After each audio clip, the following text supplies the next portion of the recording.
vamos a retomar el tema de electromagnetismo, es decir, de la relación que existe entre los fenómenos eléctricos y magnéticos. Y en particular, vamos a comenzar hablando de una carga Q, que en este caso está representada en este esquema por esta esferita color rojo. Esa carga Q que es positiva y que se mueve con una velocidad constante v, con esta dirección que señala este vector rojo dibujado en rojo, pero además de ser positiva y de moverse con velocidad constante, lo hace dentro de un campo magnético B. Y ese campo magnético tiene la dirección que indica este vector.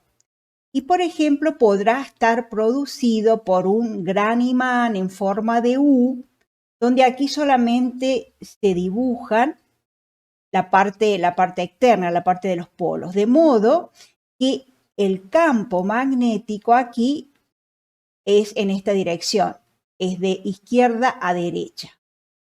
Si tenemos entonces una carga Q que se mueve con una cierta velocidad constante V dentro de un campo magnético, sobre esa carga aparece una fuerza, aparece esta fuerza, de modo que va a desviarla de su dirección inicial, y su trayectoria va a dejar de ser esta que está punteada, y en realidad esa fuerza magnética que aparece es la que produce esta desviación, tendiendo a llevarla hacia arriba. Entonces, cuando tenemos una partícula cargada que se mueve con una cierta velocidad dentro de un campo magnético, aparece una fuerza magnética que está determinada por esta expresión que está aquí. Es decir, por un producto vectorial entre el vector velocidad y el vector campo magnético. De modo que el módulo de esa fuerza magnética ya sabemos que está dado por el producto entre el valor de la carga, que estará en coulombios, el módulo de la velocidad, el módulo del campo magnético y el ángulo, por el seno del ángulo, que forman estos dos vectores. Además, esto es el módulo. La dirección y el sentido, ¿cómo lo obtenemos? Y como aprendimos en las clases, en la primera clase, en el desarrollo de la unidad 0 de vectores. La dirección y el sentido lo va a dar la regla de la mano derecha. Recordemos entonces que el pulgar señala la dirección del primer vector, el vector velocidad. Los dedos extendidos, la del segundo, que en este caso es el campo magnético. Y la palma nos va a indicar cuál es la dirección de la fuerza. La fuerza apunta en este caso hacia arriba, por eso la partícula realiza esta trayectoria. Si la carga en lugar de ser positiva fuese negativa, puedo aplicar la misma regla, pero la fuerza en lugar de ser hacia arriba será hacia abajo. Aquí hay un esquema donde se representa la regla de la mano derecha en la versión que nosotros acabamos de mencionar, que es de la cual hablamos en el desarrollo de la teoría de la unidad número 0, en la parte de producto vectorial. El primer vector es la velocidad y lo indica el pulgar. El pulgar apunta en la dirección de la velocidad y los dedos en la dirección del campo magnético. El resto de los dedos en la dirección del campo magnético, donde aquí el campo magnético tiene la dirección, las líneas de campo son estas azules que están aquí. El campo magnético, en definitiva, apunta hacia la izquierda. Y la palma me da la dirección en la cual actúa la fuerza magnética, en esta que está aquí. En lugar de usarla a la regla de la mano derecha de esta manera, podemos hacerlo de esta otra, que es la que usan algunos otros textos, algunos otros profesores. Fíjense, Se enrollan los dedos como si el vector velocidad girara hacia el vector campo magnético. Enrollo los dedos haciendo que el vector velocidad gire sobre el campo magnético. Y en ese caso, el dedo pulgar extendido me va a dar la dirección de la fuerza magnética. Cualquiera de las dos reglas es válida. La cuestión es aplicarla bien.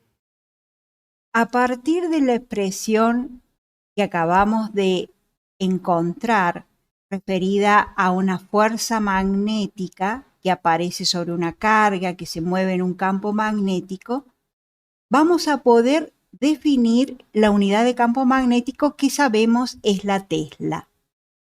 Pues si de esta expresión, de la expresión del módulo de la fuerza magnética, despejamos campo magnético, encontramos que B es igual al cociente entre la fuerza magnética y el producto de la carga multiplicado por la velocidad por seno del ángulo que forman la velocidad y el campo. Por lo tanto, una Tesla es igual a la unidad de fuerza, que es el Newton, dividido la unidad de la carga, que en el sistema internacional es el coulombio, multiplicado por la unidad de la velocidad, que es metros por segundo. Y sabemos que seno de tita es adimensional. Entonces, decimos que hay un campo de una Tesla en una región del espacio cuando una carga de un coulomb se mueve con una velocidad de 1 metro por segundo perpendicular al campo magnético y experimenta una fuerza de 1 newton. Otra forma de escribir esto es, como sabemos que coulomb sobre segundo es igual a ampere, ya que la corriente eléctrica no es otra cosa que cargas en movimiento, si a este segundo lo considero que está dividiendo al coulomb, tengo que la Tesla es igual a 1 newton dividido ampere por metro. Veamos ahora cómo es la fuerza magnética que aparece sobre una corriente eléctrica. Esta expresión de la fuerza magnética es otra forma de analizar lo que recién vimos. Pues ya dijimos que una corriente eléctrica son cargas en movimiento. Pero la expresión matemática, la ecuación de esta fuerza magnética tiene este aspecto que está aquí. Entonces vamos a explicar qué es esto. Si tenemos un conductor, este que está aquí, que transporta una corriente eléctrica en el sentido de la flecha, y estoy considerando entonces que las que se mueven, las que generan esta corriente, son las cargas positivas, es decir, estoy considerando el sentido convencional de la corriente. Si este conductor se encuentra en un campo magnético que tiene la dirección y sentido que muestra la flecha, sobre él aparece una fuerza magnética que tiene la dirección que indican las flechas negras de estas que están aquí. Pues si nosotros aplicamos la regla de la mano derecha con los dedos enroscados, giramos I hacia la dirección de B y el dedo pulgar nos dice que la fuerza es vertical y es hacia arriba. Esa fuerza magnética la puedo calcular con esta expresión, en donde I es la cantidad de ampere que tiene esa corriente eléctrica, L es la longitud del conductor y B es la intensidad de campo magnético. Respecto a la longitud, en realidad la longitud no es un vector en sí mismo, pero sí es cierto que tiene módulo. Y en cuanto a la dirección, va a tener la dirección del conductor. Y en cuanto al sentido, se lo va a dar la corriente. Analicemos un poquito cómo es la dependencia entre la fuerza magnética con el ángulo que existe entre la corriente y el campo magnético. Veamos el siguiente conductor que se muestra en la figura. Aquí tenemos un conductor dibujado en color marrón que transporta una corriente I y está situado en un campo magnético que apunta hacia la derecha. Luego el ángulo que forma la corriente con el campo es este θ que estoy señalando aquí. Es decir, ya sabemos que la dirección y el sentido de la fuerza magnética la vamos a encontrar geométricamente aplicando las reglas de la mano derecha. Y además sabemos que lo podemos calcular con esta expresión matemática. Es decir, el módulo de esta fuerza magnética es igual al módulo de la corriente por la longitud, por el campo, por el seno del ángulo. Observemos quién es I por el seno de θ en este dibujito. Aquí teníamos que la corriente apuntaba así, el campo magnético así y el angulito θ es este que está aquí. Pues I seno de θ no es otra cosa que la componente perpendicular al campo magnético de la corriente. I seno de θ es la componente de la corriente eléctrica en una dirección que es perpendicular a la dirección del campo magnético. Veamos ahora en qué consiste el fenómeno de la inducción magnética. Si observamos la animación que aquí se muestra, en la que se aprecia la presencia de un imán con su polo norte, su polo sur, las correspondientes líneas de campo magnético y además se observa una espira a la que está conectado un foco. Y además podemos observar que este foco alterna su encendido y su apagado. Pero si observamos con mayor detenimiento, podemos apreciar que cuando el imán se acerca, aparece una corriente eléctrica que circula por la bobina y es la que provoca que el foco se encienda. Y además que el valor de la corriente depende de la velocidad con la cual se mueve el imán. Además, la corriente desaparece, el foco se apaga cuando el imán se detiene, cuando el imán está en reposo. Este fenómeno de inducción magnética tiene múltiples aplicaciones, entre ellas la de los motores eléctricos.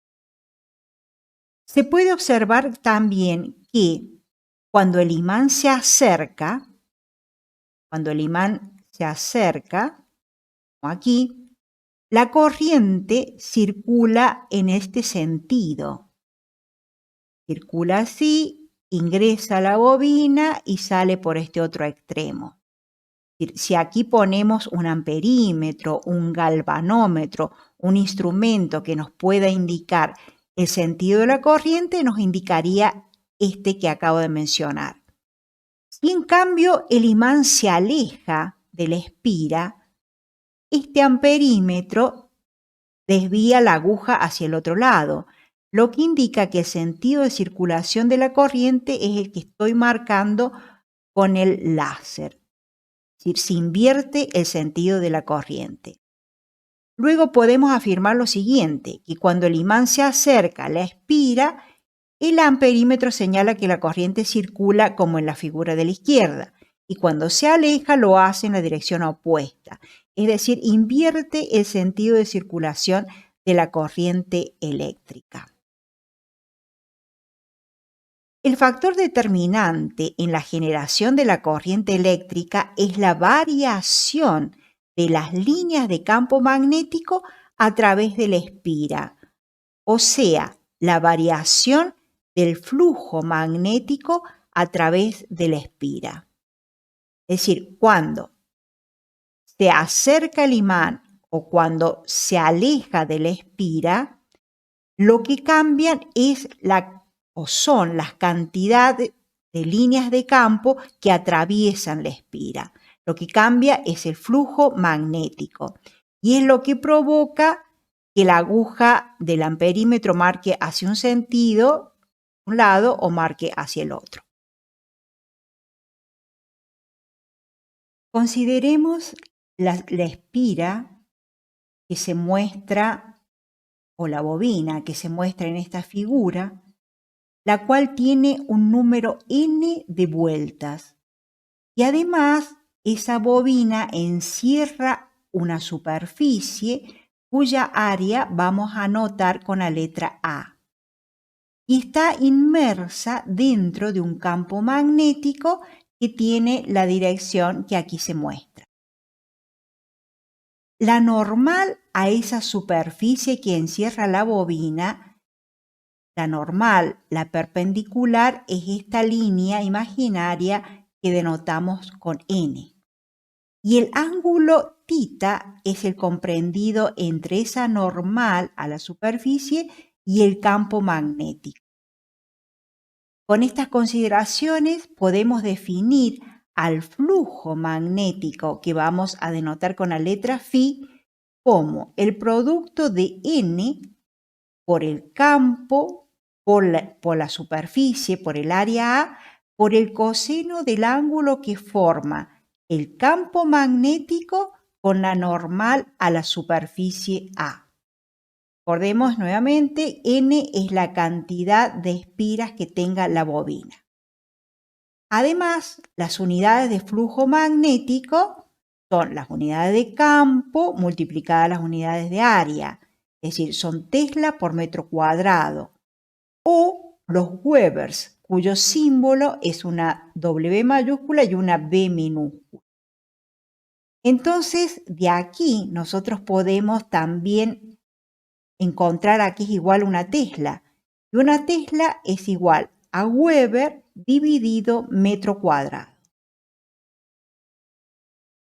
Ahora que hemos definido a qué llamamos flujo magnético, estamos en condiciones de enunciar la ley de inducción magnética, la cual establece que cuando el flujo φ, a través de una bobina cambia, de modo que tenemos una variación de flujo que se produce en un intervalo de tiempo delta t, la fuerza electromotriz o la tensión o el voltaje inducido en la bobina durante ese intervalo de tiempo está dado por esta ecuación que está aquí. La fuerza electromotriz es igual a menos la variación de flujo magnético dividido el intervalo de tiempo correspondiente. Pasemos a explicar qué significa este menos en la ley de inducción magnética. Para lo cual tenemos que tener presente que la fuerza electromotriz inducida por esa variación de flujo, esa fuerza electromotriz, ese voltaje, produce una corriente que vamos a llamar I inducida, I sub I, que a su vez origina un campo magnético. Y ese campo magnético lo vamos a llamar B inducido. Y este B inducido produce entonces un flujo magnético inducido que vamos a llamar φ sub I. Entonces, hasta ahora hemos visto que la inducción magnética produce una fuerza electromotriz y que esa fuerza electromotriz provoca una corriente inducida. Y el sentido de esa corriente inducida está determinado por la ley de Lenz, la cual establece lo siguiente: que la corriente inducida y que el campo magnético inducido tendrán un sentido tal que se oponga al cambio que los produce. ¿Cuál es el significado de esto? Lo vamos a poder entender analizando las siguientes figuras. En esta figura tenemos la situación en la cual el imán se acerca a la bobina. Es decir, las líneas de campo magnético que la atraviesan aumentan. El flujo magnético a través de la espira aumenta. Luego se produce entonces la FEM y esa FEM provoca una corriente inducida que tiene el sentido que se marca aquí. ¿Y por qué tiene ese sentido y no el contrario? Y porque esa corriente inducida con ese sentido provoca un campo magnético en el sentido que aquí se marca. Es decir, el campo magnético inducido tiene la dirección que aquí se marca. Es decir, en el centro provoca un campo magnético que apunta desde la derecha a la izquierda. Es decir, provoca un campo magnético que debilita al campo magnético principal. Es decir, produce un campo magnético que se opone al aumento del flujo magnético que provocaba el acercamiento del imán. Consideremos ahora la otra situación, en la cual el imán se aleja de la espira. En este caso, el flujo magnético a través de la espira es cada vez menor. Esa disminución de flujo magnético en el tiempo provoca una FEM y esa FEM produce una corriente inducida en el sentido que estoy señalando. ¿Por qué en ese sentido? Porque si aplicamos la regla de la mano derecha, esa corriente genera un campo magnético inducido en este sentido. De modo que aquí en el centro o dentro de la espira, el campo apunta hacia la derecha, de modo que se opone a la disminución, de modo que se opone a la causa que lo provoca. Es decir, el campo magnético inducido refuerza al campo magnético principal, cuyas líneas de campo estaban disminuyendo dentro de la espira. Pues entonces la ley de Lenz, el significado de la ley de Lenz queda establecido en este signo menos de la ley de inducción magnética. Es decir, el significado de este signo menos es precisamente la ley de Lenz. Continuemos un poquito más.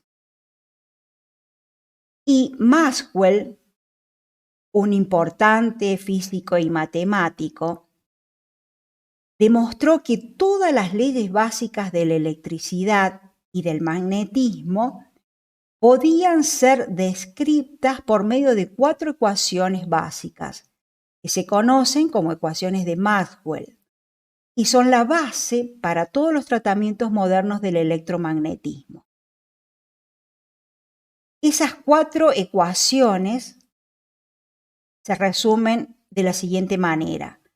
La primera establece que las cargas eléctricas producen campos eléctricos, es decir, la ley de Coulomb que vimos en la unidad de bioelectricidad.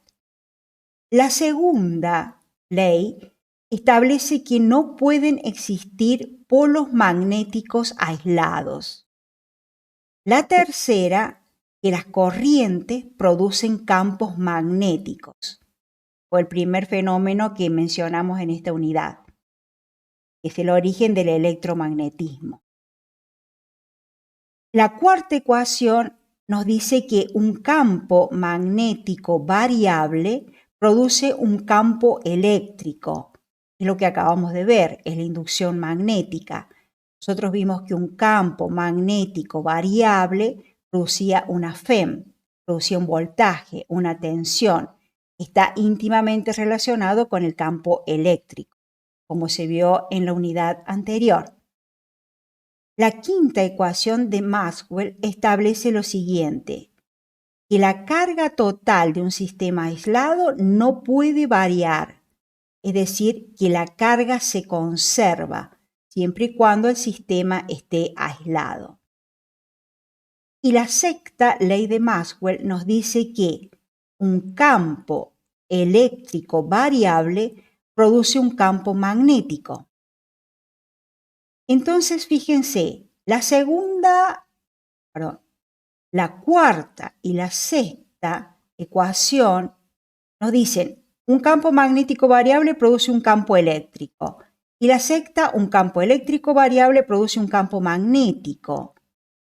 Por lo tanto, si un campo eléctrico variable produce un campo magnético y un campo magnético variable produce un campo eléctrico, entonces existe la posibilidad de que se produzca una perturbación automantenida de campos eléctricos y magnéticos. Maxwell demostró que esa perturbación electromagnética se comporta como una onda que se propaga en el espacio y lo hace con una velocidad determinada, que es la velocidad de la luz, y que vale 3 por 10 a la 8 metros sobre segundo. Esas ondas electromagnéticas tienen la forma que aquí se marca, que aquí se muestra en la figura. Fíjense, dijimos que la variación de un campo eléctrico provocaba un campo magnético y la variación de un campo magnético provocaba la aparición de un campo eléctrico. Se autogeneran. La forma de las ondas, es decir, la manera como puedo imaginar una onda electromagnética es la que se muestra en esta figura. Observemos que el campo eléctrico, que está dibujado en color rojo, está en el plano vertical, en este plano que estoy señalando en este sistema de coordenadas, en este plano de aquí. Campo eléctrico entonces corresponde a esto que estoy señalando aquí, a esta onda sinusoidal que cambia en el tiempo, varía todo el tiempo, cada instante tiene un valor diferente. Y algunas veces es hacia arriba y otras veces hacia abajo. Tiene una forma sinusoidal. En cambio, el campo magnético varía en este plano horizontal, en el plano del piso, si queremos. De modo que el campo magnético, que está dibujado en color azul, la forma en que varía es la que se muestra aquí. En cada instante tiene un valor diferente, en cada segundo tiene un valor diferente, y a veces es hacia adelante y otras veces hacia atrás. Pero además de tener esta particularidad, que el campo eléctrico se produce en un plano que es perpendicular al plano en que varía el campo magnético, la dirección en que se propaga esta onda, la dirección en la cual avanza, es perpendicular a ambos. La dirección de propagación es la que señala esta flecha de color negro. Entonces, en las ondas electromagnéticas, los campos eléctricos y magnéticos son perpendiculares entre sí y también a la dirección de propagación de la onda electromagnética. Es decir, cumplen las características de ser ondas transversales.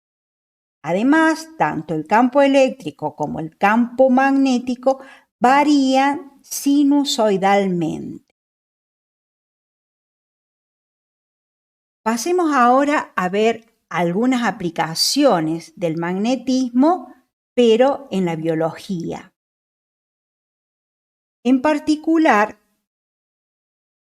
se han hecho muchos estudios y se continúan haciendo estudios del comportamiento de ciertos animales que se guían por el campo magnético terrestre, que se orientan, que tienen conductas orientacionales de acuerdo al campo magnético terrestre.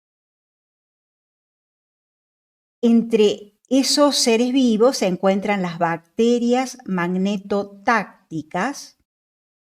pájaros que realizan migraciones, también las abejas, los murciélagos, las mariposas, las tortugas marítimas.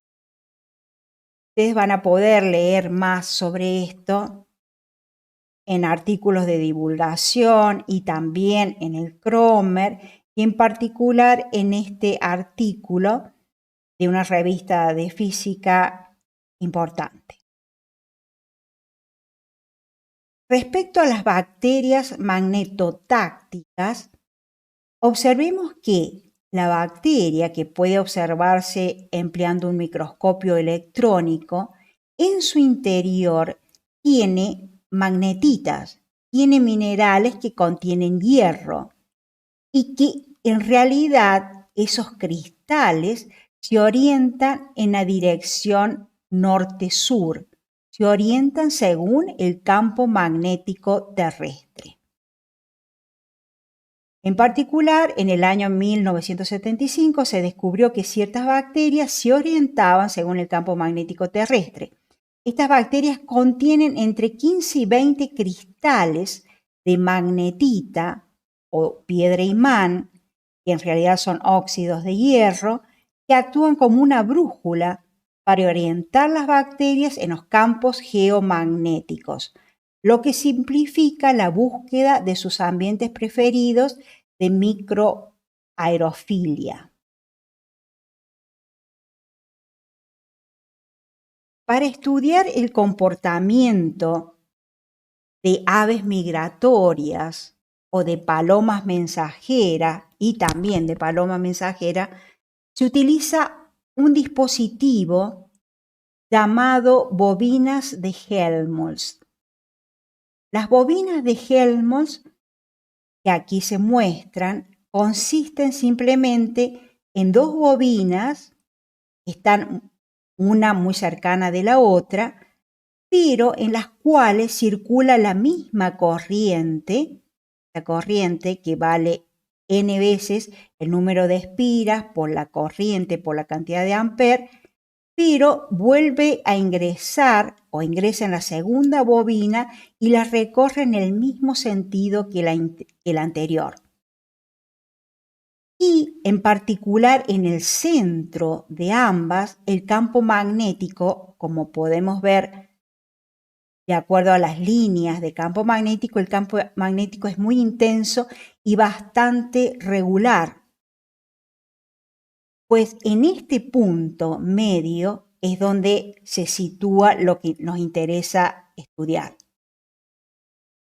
Un par de bobinas de Helmholtz produce un campo aproximadamente uniforme en las proximidades del punto medio entre las dos bobinas y al centro de las mismas, como se muestra en esta figura de aquí. Es decir, en el punto medio entre ambas bobinas y al centro, el campo es bastante intenso, hay una gran concentración de líneas de campo magnético y es bastante regular, es bastante uniforme. En particular, si la distancia entre ambas bobinas, la distancia de separación, la distancia que separa ambas bobinas es D y es precisamente igual al diámetro de las bobinas, en el centro de las bobinas el campo magnético se puede calcular con esta expresión que está aquí. La permeabilidad magnética del vacío por el número de vueltas que tenga la bobina, por la corriente sobre 2 por la raíz de 2R, 2 por la raíz del diámetro de la espira. Recién mencioné que estas bobinas de Helmholtz se utilizan, y se han utilizado hace ya varios años, en la experimentación, por ejemplo, con palomas mensajeras. Ustedes van a poder leer todo esto en el Cromer.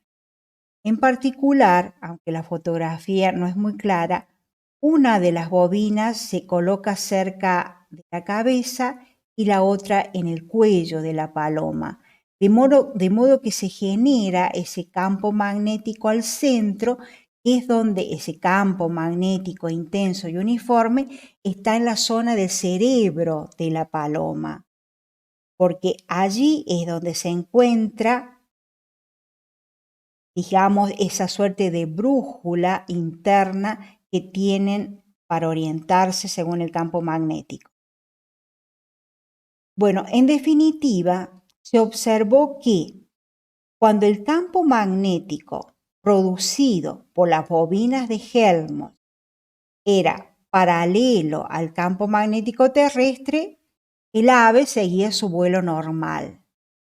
En cambio, cuando el campo magnético creado por estas bobinas de Helmholtz era antiparalelo al campo magnético terrestre, las palomas tenían el siguiente comportamiento.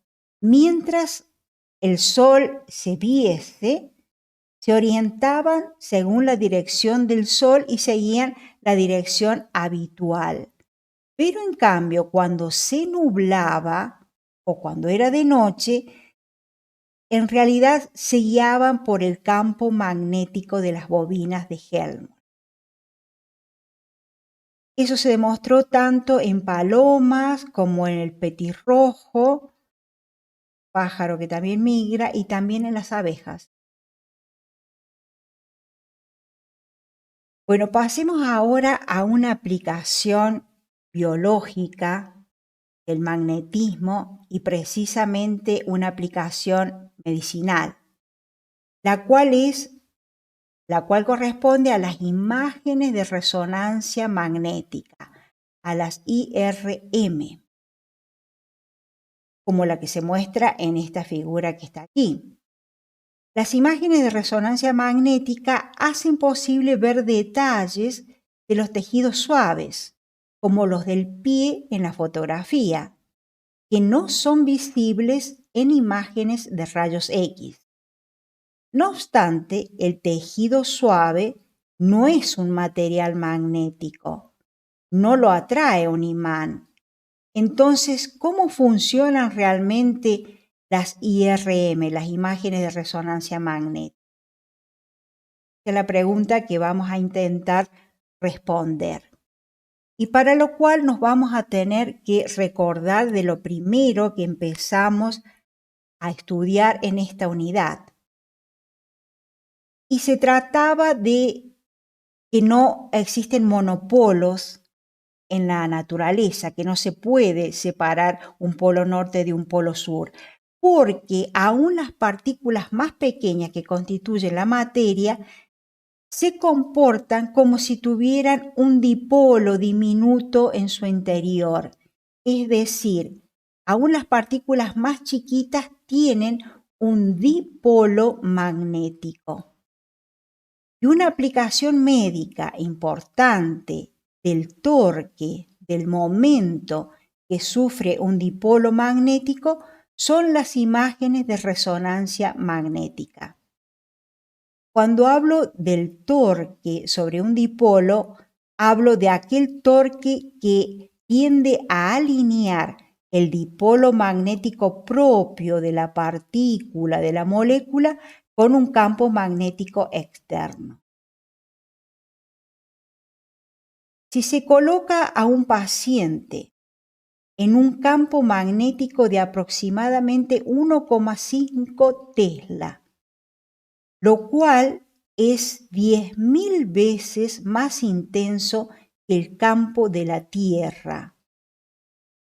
Cuando se coloca entonces el paciente en esas condiciones, el núcleo de cada átomo de hidrógeno en el tejido que se desea observar tiene un momento dipolar magnético que experimenta un torque magnético que lo alinea con el campo magnético aplicado. ¿Y por qué aquí hablamos de átomos de hidrógeno? Porque la mayor parte del cuerpo humano está constituido por agua. Luego de eso, se ilumina el tejido con ondas de radio de una frecuencia determinada para que apenas salgan esos momentos magnéticos de su alineación, es decir, para sacarlos levemente de la alineación que adquirieron. Y entonces, el grado en que estas ondas de radio son absorbidas por el tejido es proporcional a la cantidad de hidrógeno presente. De ahí que un tejido blando rico en hidrógeno se vea muy distinto de un hueso que tiene poco hidrógeno, lo cual hace que las imágenes de resonancia magnética sean ideales para analizar los detalles de los tejidos blandos que no se verían en las imágenes de rayos X.